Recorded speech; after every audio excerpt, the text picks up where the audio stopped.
O Ipateraí esta semana tem a alegria de receber, né, nesse programa que encerra o ano, programa de Natal, portanto, o presente de Natal e as esperanças do ano novo, são 2 semanas importantes, o prefeito Antônio Carlos Pannunzio, que conclui metade do seu mandato, 2 anos, né, é uma figura de muito respeito, admirável, né, uma pessoa muito corajosa, e eu gostaria de começar o programa com o senhor, prefeito, né, comemorando aquilo que o senhor entende nesses 2 anos, em especial nesse ano que o senhor concluiu, o que o senhor está em andamento e lhe deixa feliz por estar em andamento. Bom, primeiramente vamos falar do que a gente concluiu. 16 creches foram entregues ao povo de Sorocaba, nesse quase 2 anos que nós já temos de governo. Praticamente chegou à marca que eu tinha do governo anterior. Dobrou. Tá certo? Se comparar em períodos, nenhum outro governo fez tantas creches quanto nós fizemos nesses 2 anos. E temos mais para fazer, porque a demanda é maior. Instituímos o sistema do cadastro único, para que os pais possam inscrever seus filhos para terem atendimento nas creches municipais.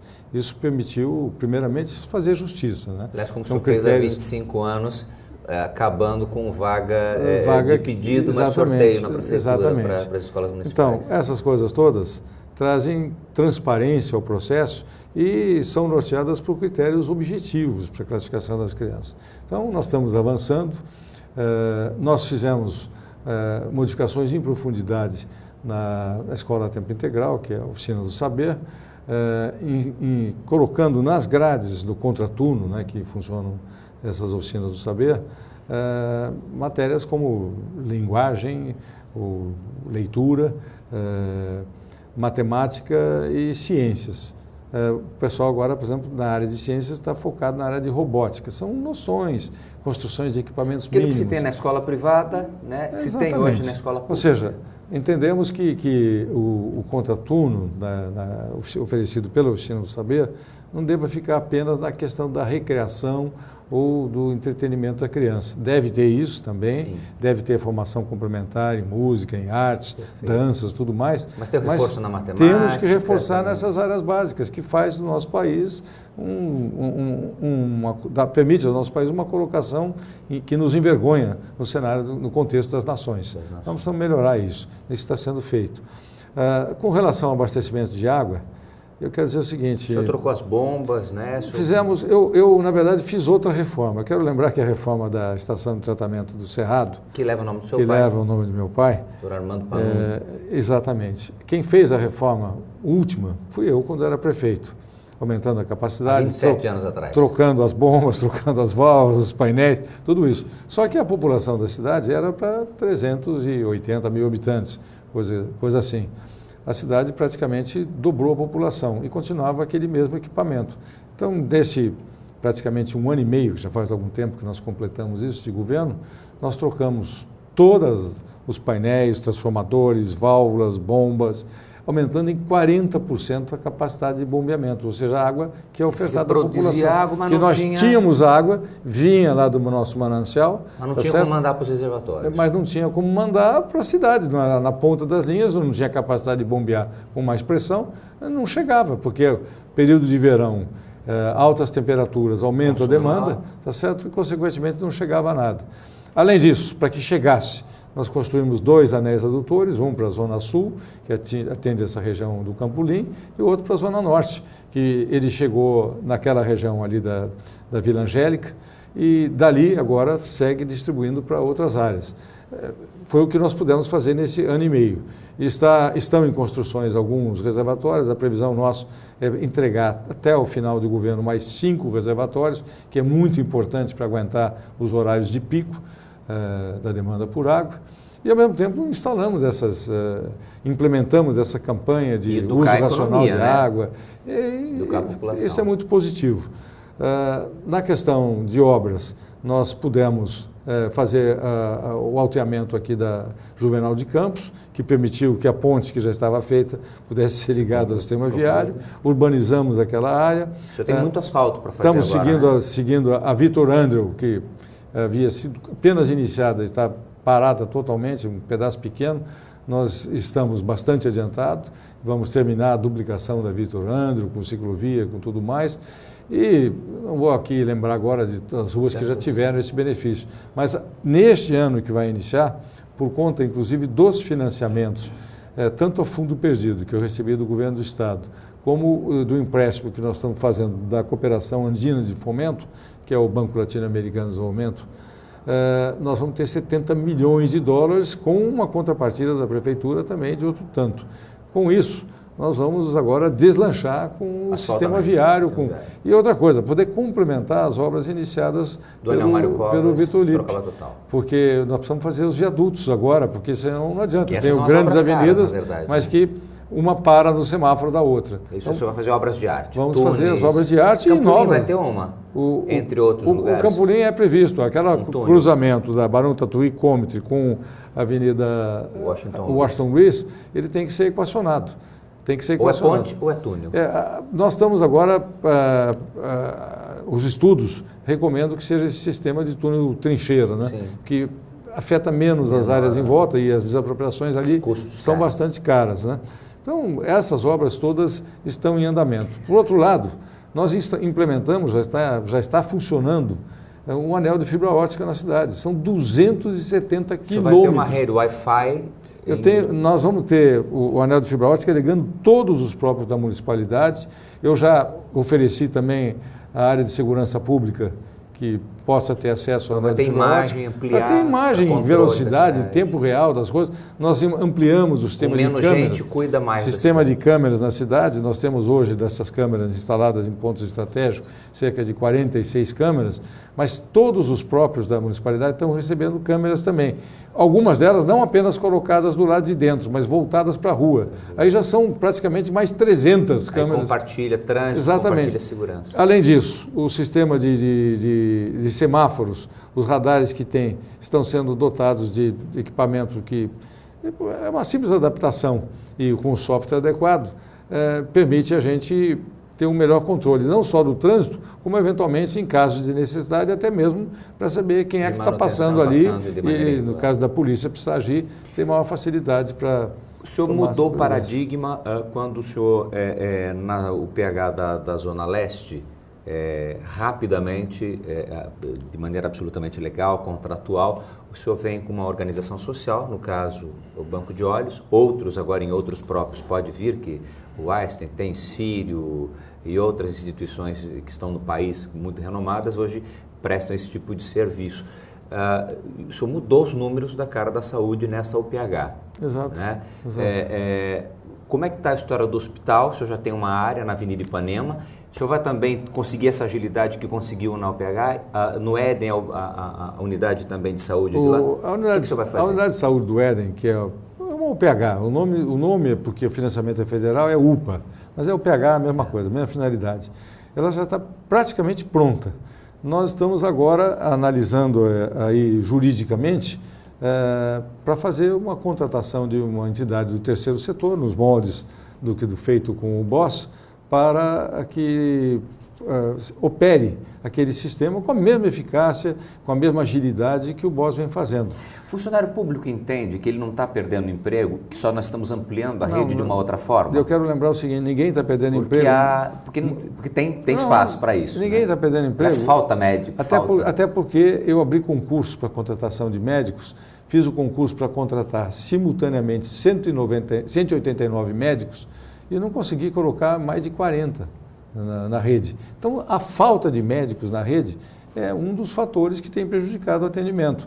Então, a partir disso, se eu trouxer entidades do terceiro setor, cuja contratação de profissionais é por conta dela, isso só vai ajudar a resolver o problema, não vai prejudicar nenhum servidor público. Pelo contrário, isso vai me permitir dar maior atenção àqueles próprios que são conduzidos exclusivamente por servidores públicos, para que eles possam implementar e melhorar a eficácia no atendimento ao povo de Sorocaba. Muito bem, nós recebemos o prefeito de Sorocaba, Antônio Carlos Panunzio, no nosso IPA TV. Nós vamos a um rápido intervalo comercial, mas voltamos daqui a pouco falando de rodoviária, falando de viaduto da Castelinho, falando de obras que a população tem cobrado e o prefeito tem soluções e explica o andamento destas obras importantes para a cidade. Dentro de alguns instantes, depois de um rápido intervalo comercial, voltamos com o prefeito Antônio Carlos Panunzio. Já já.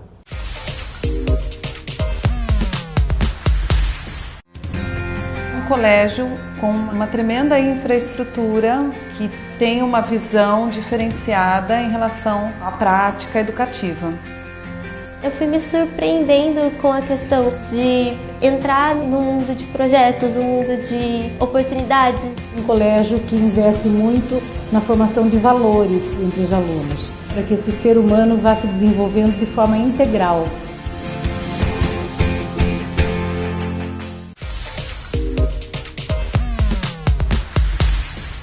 O IPA TV desta semana, neste programa que temos o presente de Natal e já o Ano Novo, recebemos num programa especial o prefeito Antônio Carlos Pannunzio, que está na metade do seu mandato, como dizem nos bastidores políticos, candidatíssimo à sua reeleição, mas ele está pensando, diz que está pensando, Pannunzio é muito ponderado, e tem obras importantes que a gente discutiu. Rodoviária é um anseio do senhor, mas se espera aí a definição do trem estadual, do trem que vem de São Paulo para cá, para ter um ponto, mas se isso demora, isso não atrapalha, a população não cobra do prefeito? Veja, eu tenho até sido cobrado. Duramente cobrado, não é né? tão duramente. A questão da rodoviária, pelo menos a mim não me pareceu que seja interpretada como uma prioridade. É necessário uma nova rodoviária, mas seria temerário eu escolher uma localização que depois fique distante. Simplesmente fique distante, porque uma rodoviária onde eu não tenha um transporte fácil para o centro da cidade, na verdade vai aumentar o nível de dificuldade do usuário. Como o governador assumiu o compromisso conosco de que o trem rápido será de fato construído e, na verdade, ele está simplesmente aguardando algumas liberações de recursos. Federais, exatamente. Ou de traçado, exatamente. O traçado, na verdade, é o Estado que vai definir, né?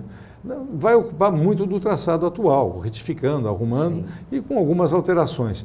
Então, é muito importante que a nova rodoviária possa ser colocada num acesso fácil a Castelinho, ou Castelo Branco, e, ao mesmo tempo, tem um acesso muito fácil também. Você imagina, né, aquele viaduto da Castelinho que estão reclamando, imagine com uma rodoviária do lado, já não está funcionando do jeito que está. Ali não tem sentido. Por isso que tem que pensar, exatamente. Né? Então, nós precisamos esperar esse traçado definitivo. Eu já vi vários estudos, me apresentaram, só que não há conclusão de que seja aquele. A hora que concluírem isso, nós poderemos, PPP, viu? Como já foi feito há 40 anos atrás, não se usava essa palavra, não se conhecia, mas há 40 anos atrás foi uma PPP que permitiu a construção da primeira rodoviária que nós tivemos na cidade, que é a que temos até hoje.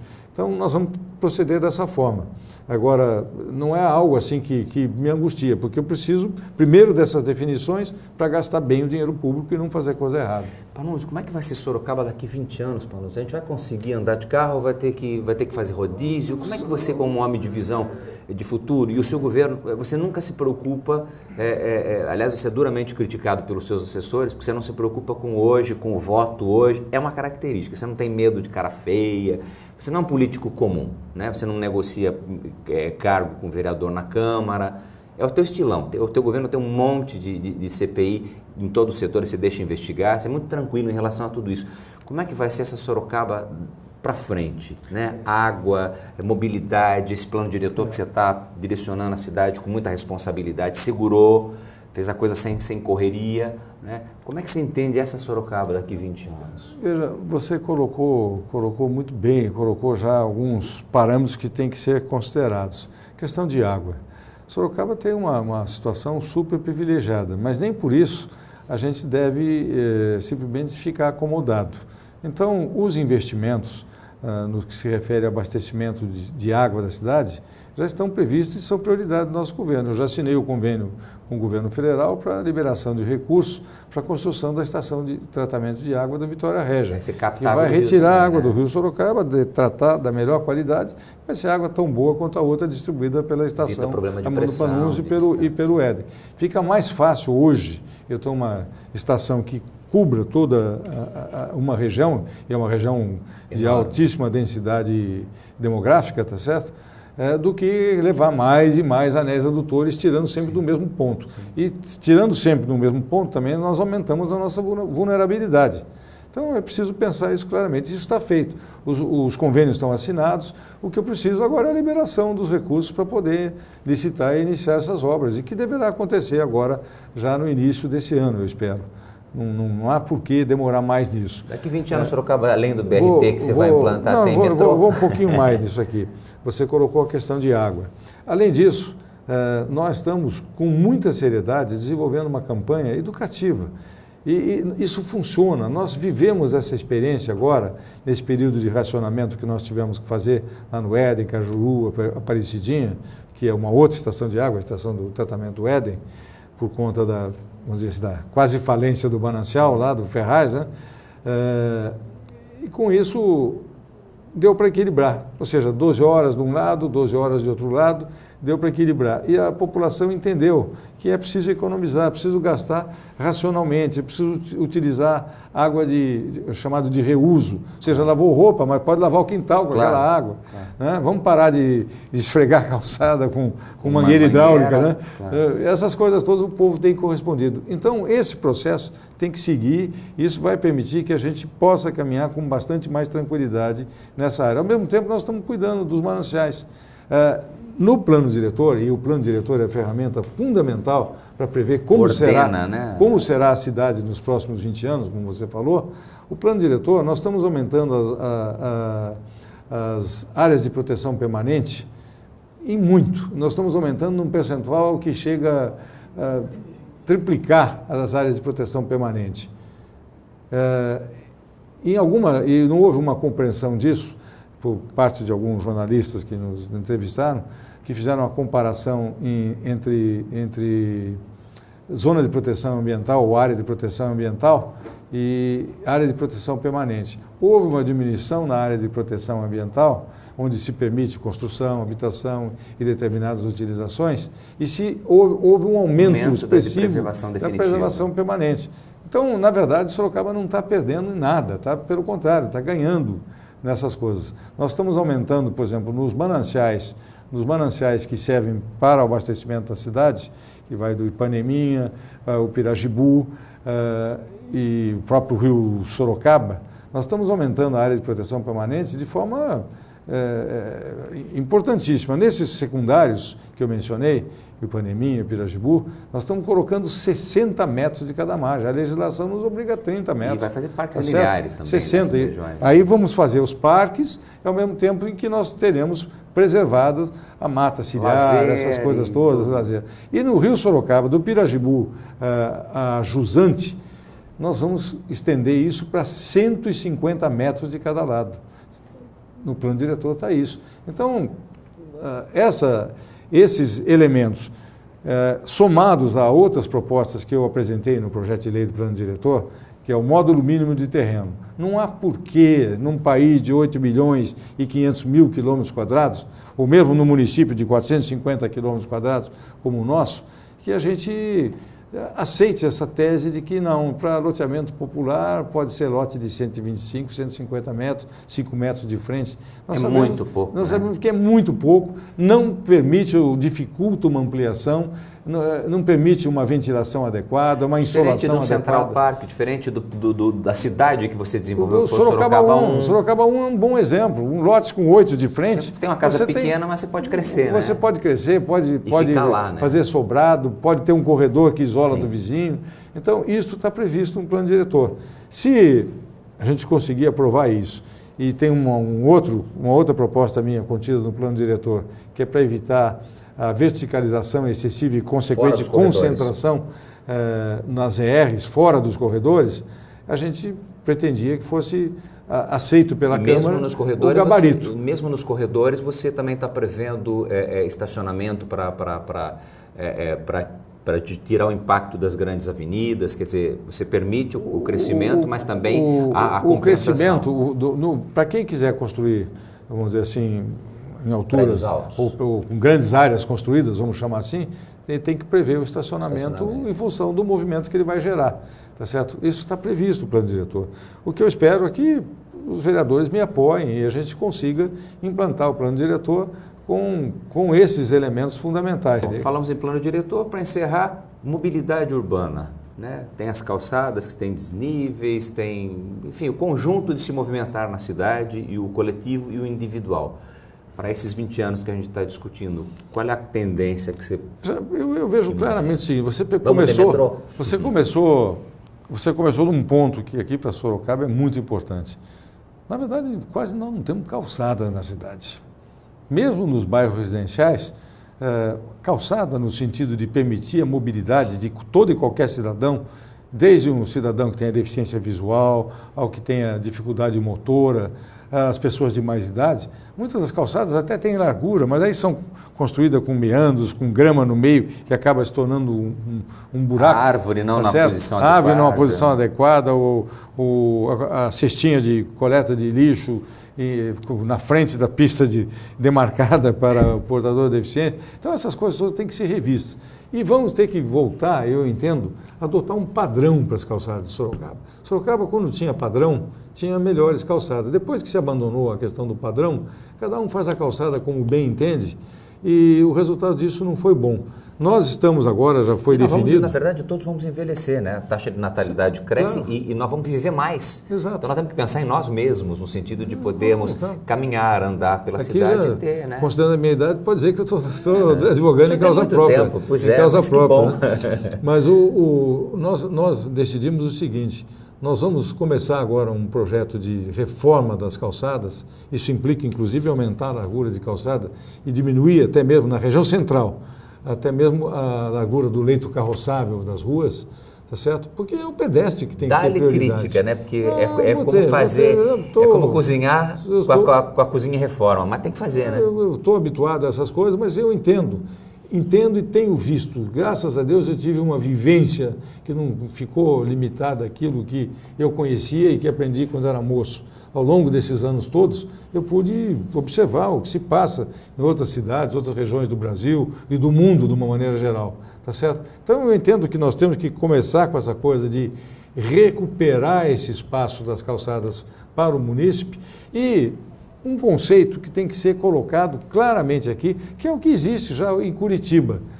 E aí os BRT terão um papel bastante importante. BRT no primeiro momento.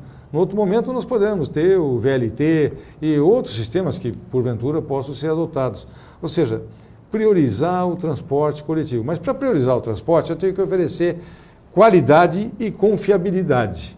Se não tiver isso, ninguém vai deixar o seu carro em casa para vir trabalhar, porque vai demorar muito tempo, não vai saber se chega no horário, se sai no horário, que condições de conforto ou não ele vai viajar. Essas coisas todas têm que ser consideradas. O seu governo e os prefeitos de todo o Brasil, né, poderiam ser mais rápidos na medida em que tivéssemos uma lei de licitação melhor do que essa. Essa veio para evitar a corrupção, ela não evita e atrapalha e faz com que todos os prefeitos tenham processos ao longo do seu mandato e levem 20, 30 anos com problemas terríveis.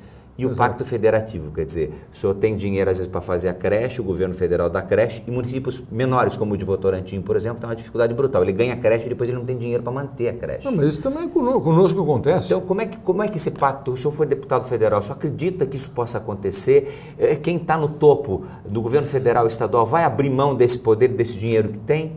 Ou nós vamos ainda demorar muitos anos, o senhor não vai ver isso e eu também não? Eu estou cada vez mais convencido, e a minha volta para a prefeitura me permitiu estabelecer parâmetros de comparação. Quando eu fui prefeito, na década de 80, no começo dos anos 90, não vigorava essa lei 8666. Era a lei 2.300 de licitações, o que era muito mais tranquilo para o administrador público trabalhar. Então essa lei foi um retrocesso brutal. Porque o Ministério Público pode fiscalizar do mesmo jeito, não, na Câmara pode? O Ministério Público deve fiscalizar. Sim. Deve fiscalizar. Tribunal de Contas. Certo, Tribunal de Contas, a AGU, o que quer que seja que exista. Está aí. E nós temos em Sorocaba, eu implantei, a Câmara aprovou a proposta minha, criei a corregedoria interna. Aliás, o senhor fez uma auditoria pesada na Santa Casa, né? Quer dizer, muito corajosa. Criei a corregedoria interna, que é para pegar erros. Se tiver erro, se tiver, pior que erro, se tiver corrupção, tem que ser punido, tá certo? Erros têm que ser corrigidos. E se tiver processo de corrupção, tem que ser punido, tá certo? Isso a corregedoria tem me ajudado muito. Tem prestado relevantes serviços ao município. Nós trabalhamos na surdina, o corregedor não pode ser pessoa que queira ficar alardeando as coisas, mas tem dado bons resultados. Agora, no Brasil como um todo, não vou falar apenas de Sorocaba, não é apenas a 8666. Nós temos que mudar completamente hoje o sistema de gestão pública. O sistema de gestão pública do Brasil é atrasadíssimo. É um Estado sistema tem que ser feito. menor. O Estado. Ele tem que ser um bom controlador, gestor. O Estado tem que ser um fomentador do desenvolvimento. Define, o Estado tem que ser um fiscaliza. fiscal. O Estado não necessariamente precisa executar. Ele define as políticas, mas não necessariamente executa. Não isso. precisa executar todos os serviços. O Estado pode parte. contratar e fiscalizar. Algumas áreas, por exemplo, fiscalização, vamos pensar, Receita Federal, a própria Receita do município. Isso Esses não dá para cargos, abrir mão, eu não né? posso abrir mão, tá certo? Mas A saúde pode, educação polícia, pode. por exemplo, também não pode você colocar particular. Polícia tem que ser uma função de Estado, justiça, função de Estado, Sim. tá certo? Agora, nas outras áreas, de uma maneira geral, como já aconteceu nos serviços públicos, assim, do tipo varrição, limpeza, coleta de lixo, transporte coletivo, não há por que um privado não deva prestar ou não possa prestar o serviço à população. Você fez uma alusão aqui, logo no início da nossa conversa, à questão do bom nível de atendimento da UPH da Zona Leste, que é operada por uma entidade do terceiro setor, que é o BOSS. Ou seja, está mostrando um bom resultado. E se não mostrar, só cancela o para o contrato. munícipe que vai lá, não importa se no jaleco que o profissional está usando está escrito Prefeitura Municipal de Funcionário Sorocaba. público ou do BOSS. Sabe, Ele quer ser bem isso é o que atendido. ele quer ser bem atendido. É isso que nós temos que entender. Agora, para fazer essa reforma, nós vamos ter que vencer resistências terríveis no Congresso. Eu acho muito difícil. Vamos Confesso levar a alguns você anos, né? que eu acho muito difícil. Eu convivi no Congresso, sei a mentalidade e sei a composição do Congresso, como é que é hoje. Na verdade, hoje, a maioria dos congressistas, deputados e senadores, são representantes da população ou de outros estados que ainda têm uma visão do início do século XX do papel do Estado. Ainda tem. Não entendem e não acompanharam a evolução que aconteceu em todo o mundo e aconteceu, inclusive, na região sul e sudeste do país, em algumas áreas do sudeste, não em todas. Bom, estamos finalizando, eu queria falar horas com o senhor, eu só queria perguntar, nós estamos num programa entre o Natal e o Ano Novo, né?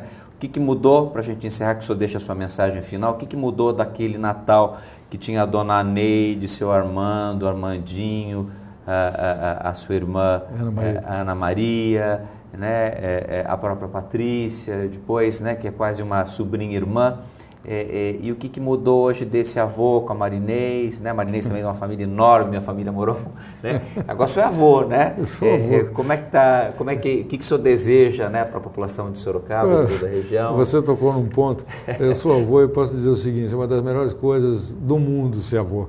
Então, quem ainda não teve oportunidade, incentive os seus filhos para que é bom porque a gente é permissivo, né? Te deixa fazer tudo. Porque é né? maravilhoso. Mas mudou, a cidade mudou muito.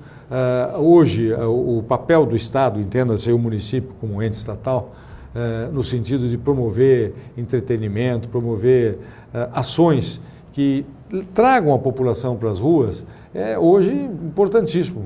No passado eram algumas manifestações, uma agora cantata é o coletivo, aqui, né? Em cantata Brasília ali, se fala muito agora o coletivo. Então, hoje, o papel nosso aqui da Prefeitura é muito maior do que era. Mensagem final, o que o senhor deseja? Olha, o que eu falar quero para a desejar população de aqui, Sorocaba? o Kiko, a você, a toda a sua equipe, os profissionais, mas sobretudo a nossa gente, aqueles que estão nos assistindo, nos vendo, desejar um Natal com muita paz, muito amor, um Natal onde os valores familiares sejam efetivamente ressaltados e um ano novo, que a gente consiga superar essas dificuldades terríveis que estão hoje pesando aqui para o desenvolvimento do país. Nós estamos atravessando um período de crise econômica, baixo crescimento, baixos investimentos, diminuição de arrecadação.